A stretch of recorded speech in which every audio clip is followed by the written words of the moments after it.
আল্লাহ তাআলা তার মা বাবাকে প্রশান্তি এবং সবরের ত্যাগ করার তৌফিক দান। আমরা দোয়া করি ক্ষুব্ধ এলাকাবাসীকে আল্লাহ তাআলা সবর করার তৌফিক দান করুন। এর সাথে আমরা পশুদের কঠিন বিচার চাই। যারা শুধু ইজ্জত নিয়ে শেষ হয়ে যায়নি, মেয়েটির জীবন শেষ করে দিল।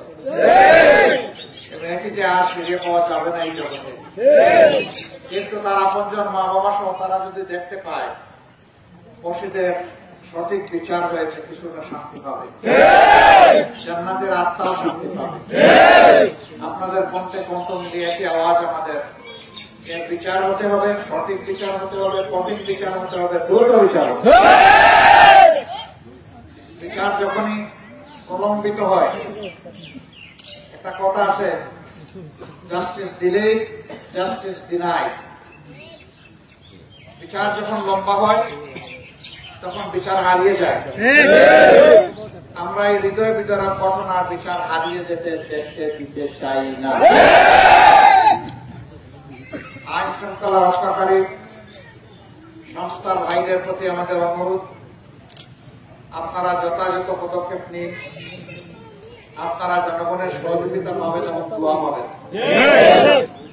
কোন কিছুই যাতে এই কাজে আপনাদের বিঘ্ন সৃষ্টি না করতে পারে, কেউ যাতে অন্যায় প্রভাব সৃষ্টি করে বিচারকে বিঘ্নিত করতে না পারে, এই জন্য কালীগঞ্জের জনগণকে আমরা পাহারাদারের ভূমিকা পালন করার আহ্বান জানাই।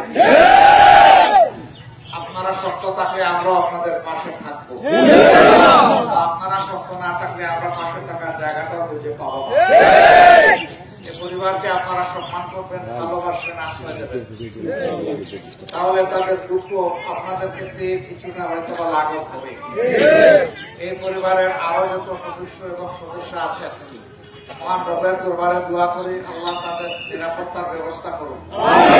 এই পরিবারের প্রতি আল্লাহ রহম করুন, এই পরিবারকে আল্লাহ ক্ষমা করুন, এই পরিবারের ইজ্জত আল্লাহ বৃদ্ধি করে দিন, হারানো ইজ্জত আল্লাহ পুষিয়ে দিন, তাদের রিজিকে আল্লাহ বারাকা দিন, এলাকার উপর আল্লাহ তাআলা রহম করুন, বাংলাদেশের উপর আল্লাহ রহম করুন।